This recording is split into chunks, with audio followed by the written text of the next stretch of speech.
And now, podcasting from the sun-scorched desert Southwest, weighing in at a combined total of 340 pounds, Brad Winchester, Tyler McDowell Blanken, are Gimmick Infringement.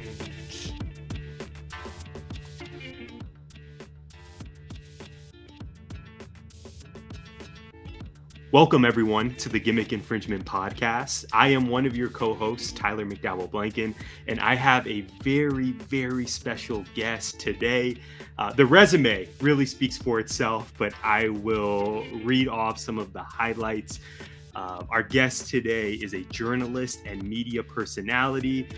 The bona fides are just tremendous. Producer for Spring Hill and Uninterrupted, founder of Women's Wrestling Talk, University of Oregon grad, Toronto native. I could continue, but I'll just leave it there.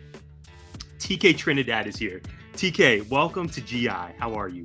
I'm wonderful. Thanks for having me. Oh, absolutely. Thank you for joining us. We've been planning, I should say, this special episode. We're going to ask you the 5 biggest women's wrestling questions of 2024. We highly recommend our listeners and viewers check out your show. I know you really focus on women's wrestling talk, but you and your team are so well-rounded. You all talk about really all things wrestling, but there's no better expert we could have for this special episode. So we're so excited to have you. We got those 5 questions.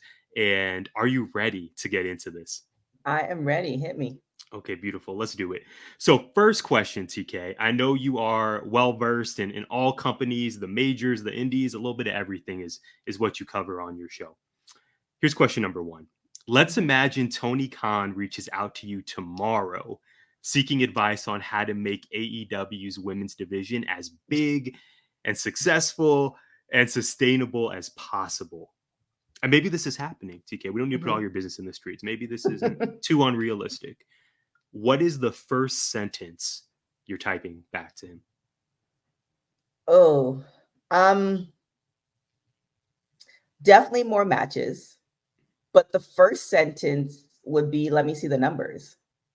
Let me see the numbers. Let me see the reports. Let me see all that. Because it's no different than people making decisions on, political decisions or what people do with roads or all this other stuff. You have to see what's happened in the past in order to dictate, what you're going to do in the future, or else you're just walking blind.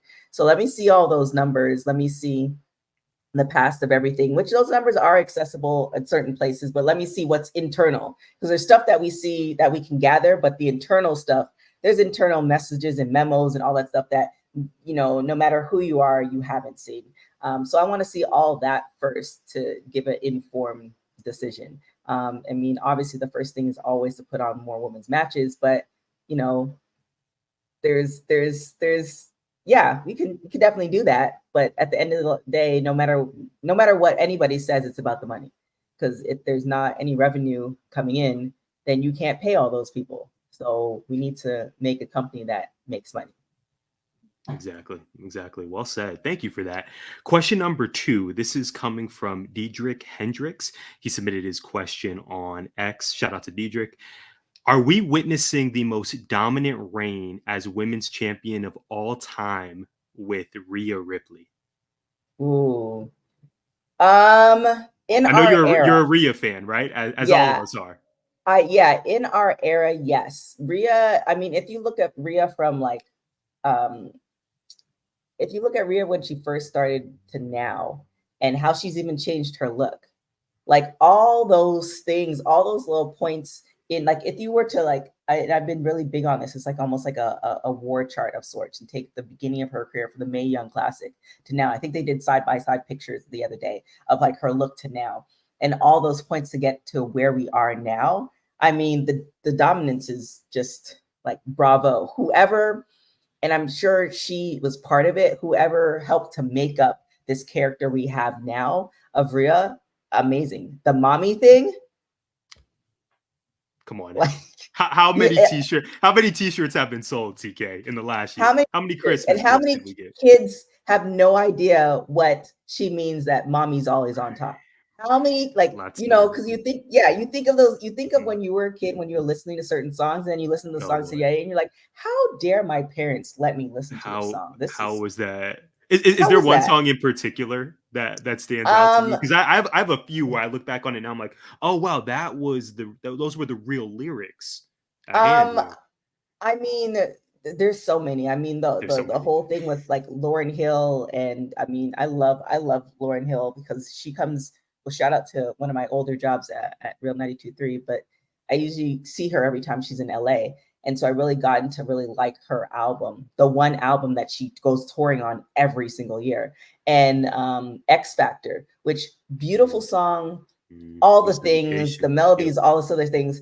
However, she's she's talking about like cheating, and I'm like, With- but the song's so good. There's another one by I think it's called Love. I forgot her name. She was on Love and Hip oh, Hop too. I'll say not Keisha Cole. Yes, Oh, we are that talking about song. Keisha. Yeah, that Oakland's song. own. Beautiful song. Yes. It's not what you think it is. And I'm like, wait.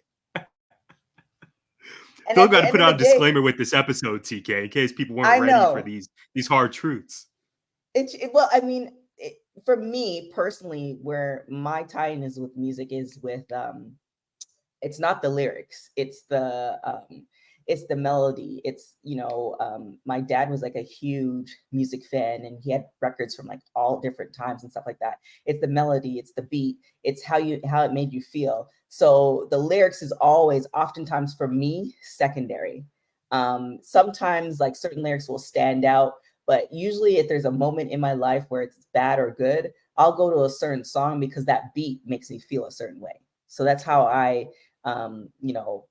interpret music. So then, when on the off times where I'm actually like listen, and oftentimes I'm listening to music while I'm doing other things. So on the off times I'm actually sitting and listening to music, I'm like, yeah, that's not what we do. What this is allowed.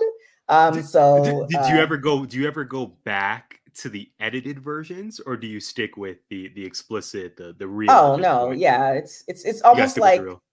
yeah, you go with real. It's almost like people who say chicken wings is chicken wings without the bone in. It's like, no, those are nuggets. So Mm, yeah, we don't associate with those yeah, people. we don't. Yeah. So, No. I mean, you can, and I know some people, there was one guy at this gym that I used to work out at. His music was all edited, and to each his own, but I'll take um, you know, Biggie Smalls doesn't hit without the swear words. That's true. I was thinking, listening to your responses, I was thinking about Nelly and his music. I think that was a big awakening for me, Mm-hmm. especially that country grammar Yep. era Nelly. I'm like, wow, I had no idea when we were talking country grammar, the song EI, all these years later. Now we know what he was spitting. Oh wait, what was he spitting? See, now you're gonna burst my bubble. Okay, Oh what was he gosh. spitting? Well, okay. So was it well, for it's country grammar, the song itself, right? That's talking about a Mm-hmm. drive-by. I See. right? Like I'm pretty sure he's definitely talking about a drive-by there. And not the Roman Reigns, like, we're talking about real life, TK. We gotta save that for Grand Theft Auto. I don't Yeah. want to bring that into my real world. I mean, again, it depends, and I definitely respect people who really take the lyrics into account, and they're no longer going to listen to like this artist or this song or whatever. But I was at one point in my life I wanted to be a music producer. So although I didn't listen to the lyrics, like I said, I was very much into the music. So a lot of, and then like I said, my dad was a huge music fan. He had records and stuff like that. So a lot of my childhood was just like music related, from the James Browns to the Rick James to like Caribbean gospel music to like, a lot of different reggae and calypso artists and stuff like that. So, if you look at island songs and some of the stuff that they're saying, it's just like, this is not okay, but I can still dance to this. So we're That's so good for mad. that. Like you said, it's how you make you how it makes you feel. I was Yeah. listening to Vice's. I guess it's a plug for Vice.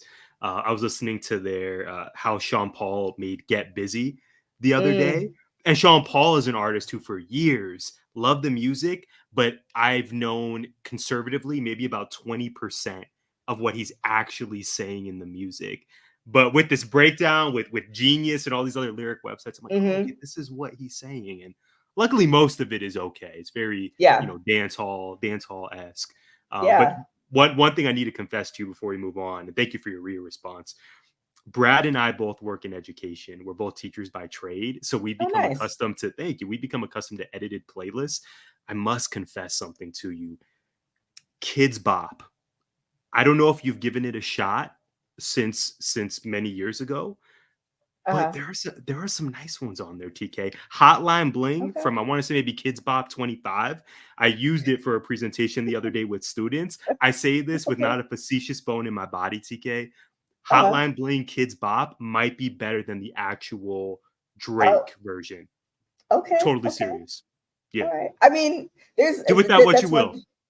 I know that's one thing that I do miss about being in radio is that I was really able to listen to so many different songs for work.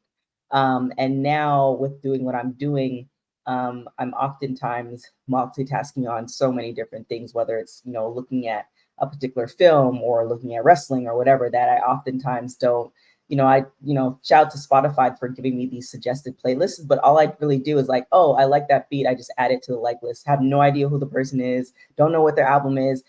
So we're really full appreciation of the music. I just unfortunately don't have time for. So I will check out the Kidz Bop once my life slows down just a little bit. Beautiful, beautiful. Let me know what you think. That's when we'll have you back on. How about that? Maybe we'll just Okay. get a full breakdown of your thoughts on this. Well, I like speaking of it. artists we enjoy, obviously we're here to talk wrestling, specifically women's wrestling. So we'll move on to question number 3. As we record this, TNA Hard to Kill is this Saturday. I was watching Awesome Kong versus Gail Kim from Turning Point 2007 over the weekend. Definitely a throwback. To me, it was a reminder of how pivotal TNA Impact has been in the world of women's wrestling over the last 2 decades. I believe 2 of your teammates over at Women's Wrestling Talk, TK, were actually discussing this very topic just the other day. So again, highly recommend our viewers and listeners support you and your team over there at WWT. But here's my 2-part question. First, how would you describe the legacy of the Knockouts division? And then secondly, with stars like Deonna Purrazzo and Trinity either definitively or possibly leaving the company this year, what do you hope to see from their division? First off, shout out to TNA. They are the perfect company that defines re-envisioning and rebranding. I remember when I first started watching them for coverage, they were on like Pop TV. And then, they either lost or something happened to that contract. And then, they were kind of homeless for a hot second and they were somewhere else. And then it was kind of hard to find them. And, now they kind of really reestablished themselves, but they've been very consistent on who they are. So, that's the good, it's kind of, I make the joke, if the world were to end and everything were to blow up, TNA would still be around. Like they just managed to keep on going with whatever cards they're dealt with. So just, life-wise, very inspirational. As far as the Impact Knockouts division,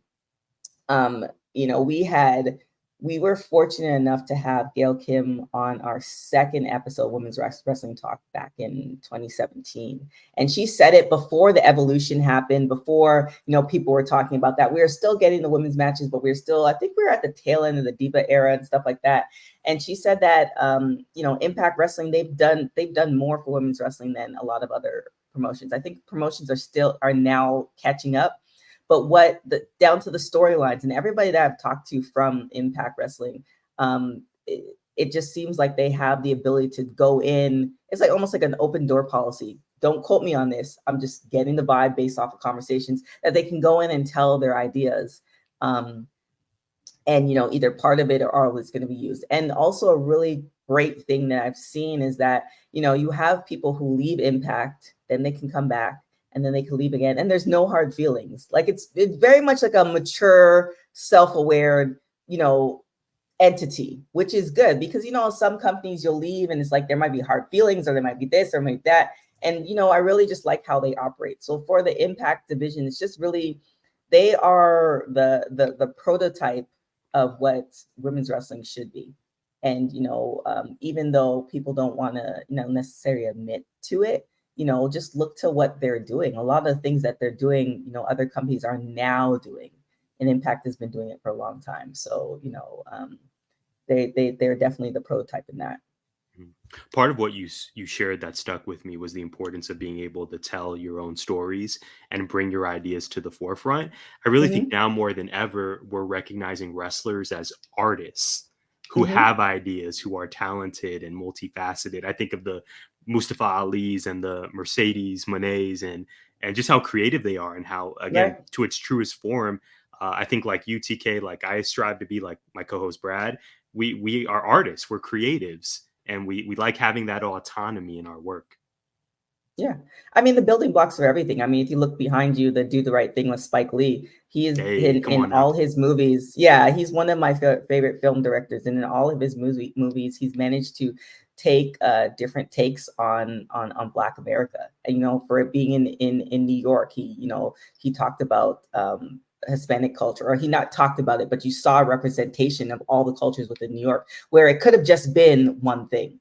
And that's what makes his movies just so relatable, because you can see part of it, part of whatever character in you. So like, he's phenomenal. And that's why I think wrestlers are now doing today, if they have the ability to actually, tell their truth and give a different angle. Because if you look at storytelling as far as entertainment, there's only so many stories. There's only so many love stories. There's so many, I call it the Bible stories. Like if you look, the prodigal child who's destined to do stuff, that's just based off the Bible. But there's so many different versions of it. So there's like certain stories that that's the basis of everything, and they just do different versions. For instance, I think, oh my God, 50 Shades of Grey is a spin-off of Twilight.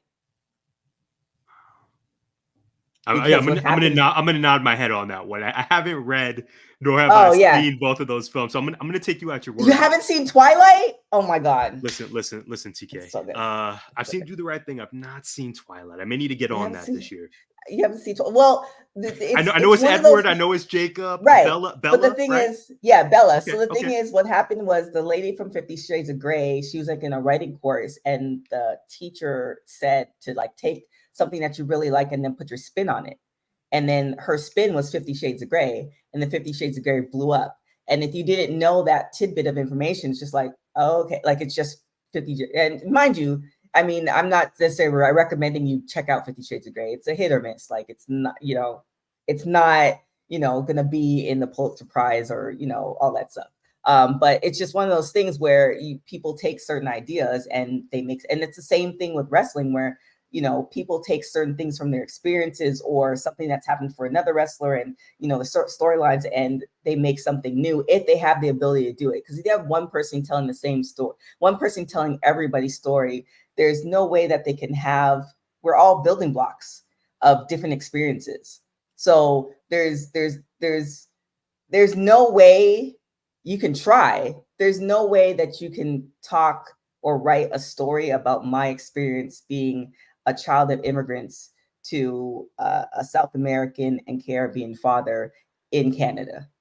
Like I'm going to have to give you those nuances, else it's not going to be authentic. So that's where, the wrestlers and the partnership comes in. I think that's even across, I want to say across brands. With WWE, they're really getting it, and Impact has been getting it. Right. And I think that's the beauty. I love what you said there. I think that's the beauty in having so many wrestling companies now. Number Mm-hmm. one, we like our wrestlers to get paid and have these platforms, but That then part. also these stories, the diverse stories can be told in all these different locations. I think of last year, Darius Lockhart and Ashe Wrestling, Mm-hmm. coming into fold. It was great not only to see predominantly Black wrestlers on an event card, but to see the nuances of the stories that they're hoping to tell. It's not just, Mm-hmm. oh yeah, Black wrestlers are all one monolith. Here's the story. Every character, every performer is bringing something different to the show. I love that. Yep. It's great. It's great to see that we're not seeing you sometimes you see the stereotypes because the stereotypes come from somewhere, but then you also seeing, little nuances here and there that, the Bianca Belair with the earrings and all the little touches that, it's like, oh, you've seen that girl on the block. Like, it's not necessarily a stereotype. So, it's a great era that we're in. And I think there's only, great things that are going to be coming down the pipeline. Beautiful. Well, the vibes are so immaculate because this leads us right into question number 4. I didn't even send TK the questions, but here we are getting ready to talk about Bianca Belair. Our 4th question was submitted by Mike Steff. Shout out to Mike. Where do we see Bianca by the time SummerSlam comes? We know we'll be months and months into Bianca and Montez Love and Wrestling on Hulu. This season will probably be done by the time SummerSlam rolls around, TK. But Mike wants to know, where do we see her by the time the summer's biggest party rolls around? There's a couple of things in play, whether, when, and if we're going to see Jade. There's that. And I'm not, too keen on the dirt sheets. However, if we are going into this narrative that Trin is going back to WWE, there's that. I feel like at one point, and there's ebbs and flows with everything. Like you can't take for granted that this wrestling thing is every week of the year, multiple shows for WWE and AEW. It doesn't stop. Although this last year they paused for a week, which is good. I think we're getting better with that. But there's so many possibilities, and the women's division is getting to be so strong that, personally, who doesn't want to see her as champion? That's me. I think she made a great champ. I think the reign is going to be, even better. Like, why does Charlotte get to have all the fun with all the multiple championships? So that's what I'm hoping to see. But there's so many other people that are deserving as well. So that's the good and bad thing about having like a loaded roster and a talented roster, that you have so many people that are deserving and you want to see them succeed. But there's only so many. I call it like the LeBron position. There's only so many people that could be LeBron, and it's literally only one. So, so he's it's the just king kind for of a reason. Yeah. So it's kind of one of those things where I'm speculating too much because everything is subject to change, and I guess that's where I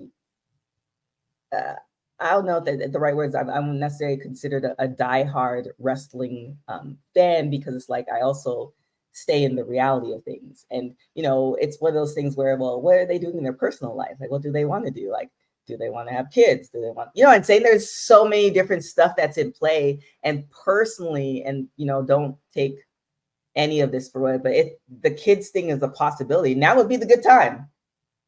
She's on top. She has a show. Like, she's made. So, and then the baby would be a great second season. So, oh my gosh, Hulu, why TK, not?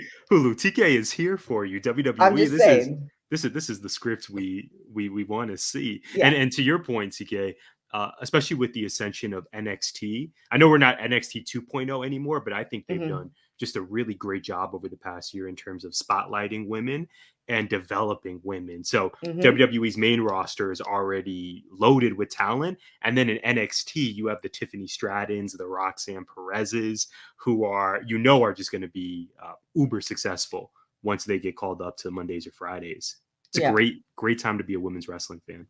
Oh yeah, for sure. I mean, it's like night and day. There's a project that I'm working on where we're kind of going back in the history of it. And it's just kind of like, and everything has to start from somewhere. You can't start off running. And, I think for a lot of us, it's one of those things where you want it to happen sooner than later.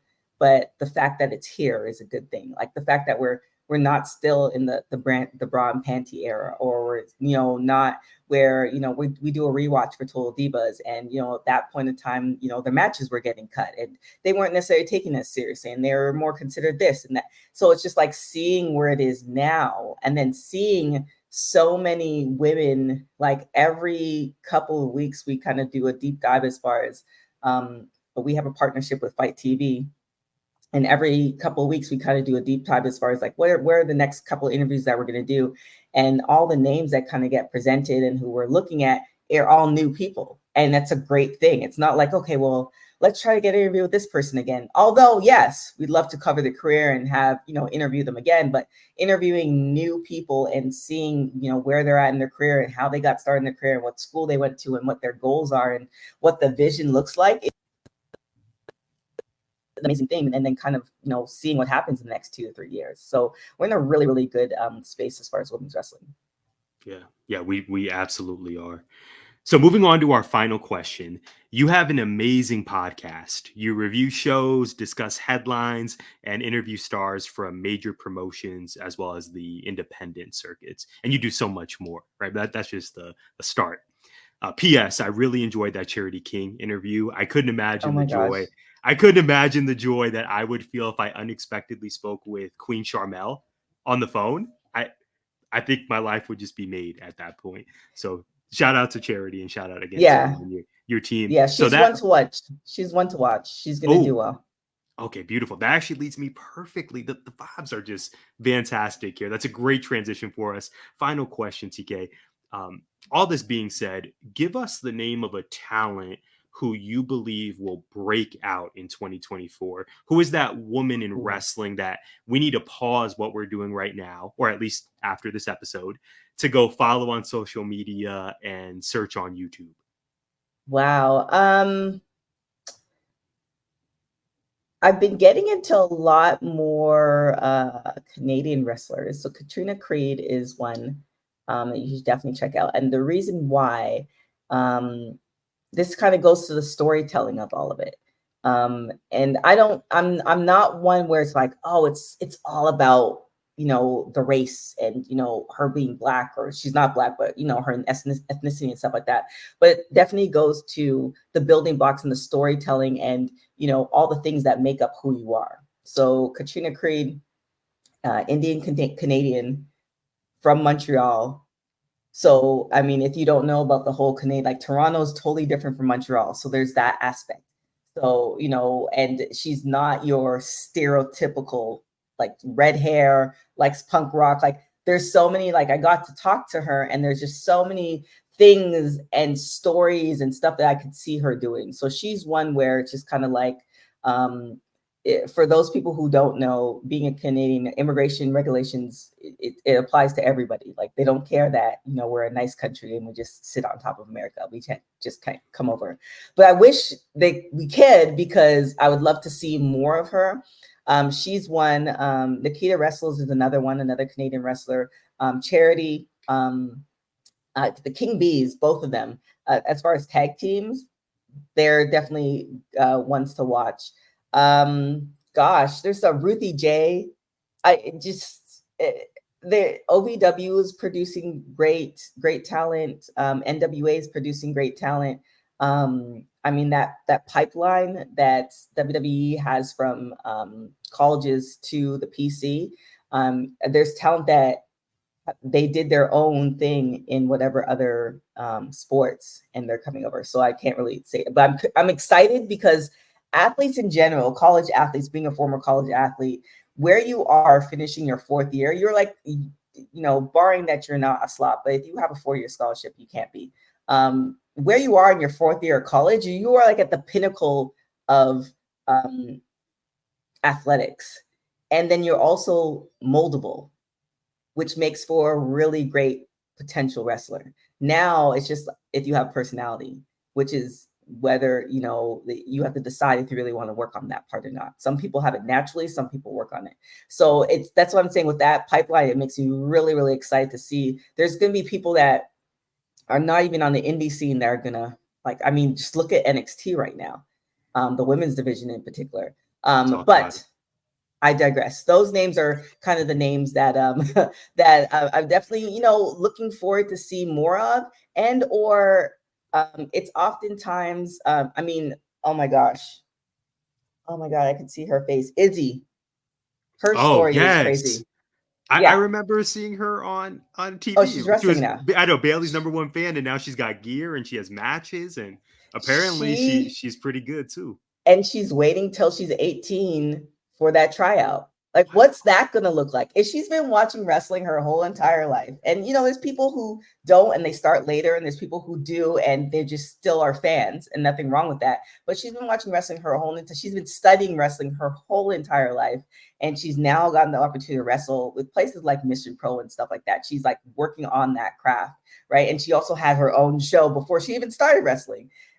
What happens when and if, I'm going to say when, she gets that opportunity with WWE? Like, what does that storyline look The like? match versus Bailey. What do you think, TK? Maybe a tag team with Bailey at first, but then inevitably we get the one-on-one one day. I mean, that would be the easy way. But I mean, I guess it really just depends on where Bailey is character-wise, because she could be like, bro, you were just a fan. Like, who do you think you are? Like, it could be that. It just depends on how long they want to go. Depends on, how often, Bailey's wrestling. Because we're also getting into this era where a lot of the women, the 4 horsewomen, were getting to this point where they've paid their dues. So I'm assuming, again, don't quote me on any of this, but I'm assuming that they don't necessarily have to be on the road as much as they used to be. So, what do those storylines look like? And, does she call the shots? Like, I'm assuming that if you've been at the company that long, there's some type of respect there, because if there's no respect there and nobody's really listening to you, then, why be there? Exactly. And hearing your thoughts on this, it also makes me think of the rumors of AJ Lee potentially coming back to wrestling. We know she's been involved with WoW, but if she ends up stepping back in the ring, particularly with WWE, we know there are many women on that roster that have openly shared how much they've looked up to her. The Roxanne Perez's and Cora Jade's, and it's such a great time. And she's no longer with WoW. So, I mean, that information I don't know if I can actually give you that, but that information is we got the scoops. I know. So she was part of WoW. She's no longer with WoW. So, she has a little bit more free time. So, and again, this is the beautiful thing about, and we talked about it on WWT Live, when you take, I think also somebody made note of it on, I can't remember what show I was watching, but she's been so impactful that, and she's done her own thing, that she can come on her own terms, which is a good place to be in, versus saying, hey, I want to wrestle, and, you don't, it's the equivalent of like graduating from college and trying to become president of Bank of America. That's not happening. In any form of life, being able to call your own shot and arrive on your own terms, or even leave on your own terms, dare I say, that there's power in that. Yes, there's a lot of power in that. So it's a beautiful thing. And yeah, I am definitely looking at the possibility of that. I've spoken to people on different sides. It's a 50, I mean, it's a 50-50, as far as what I've heard. So it's not, it seems like she doesn't necessarily need to come back. And at what capacity would she come back? She does other things that also require time. So, what does that look like? But, we just saw The Rock come back. So what does that look like? Or Cena, he was there for a brief time. You all were talking about it today. Gerard and Cedric. That's right. Yeah. So, Cena was there for a brief time, and now I guess he's shooting a movie or something. So it's like, what does it all look like? Yeah. Well said, TK. Well, those were the 5 questions. Thank you so much for coming on. This was an absolute blast. TK, where can we find you, support your work, show you love? Give us those details. Oh, thanks. Yeah, you can definitely go and support if you love wrestling. Go and check out Women's Wrestling Talk, WW Talk Pod, on all things everywhere. Also www.talkpod.com. We have 2 projects coming out. One's going to be coming out earlier this year, and another one probably next year that will be in partnership with the company. So I'm really excited about that. We're moving more into the producing and production space for women's wrestling. So that's really, really cool. And if you want to see some of the other projects that I'm going to be working on that hopefully will come out before SummerSlam, you can follow me on my social media platform at TK Trinidad everywhere and on all things. Beautiful. Support TK, everyone. And if you have time, support us too. As you know, you can find us at GIPod19. We thank you so much for being here, and we hope you'll join us again next week. Gimmick Infringement is a part of 19 Media Group. You can listen to us on Apple, Spotify, iHeartRadio, or wherever you find podcasts. You can also find us on YouTube via the 19 Media Group channel. Please like, subscribe, comment, and share.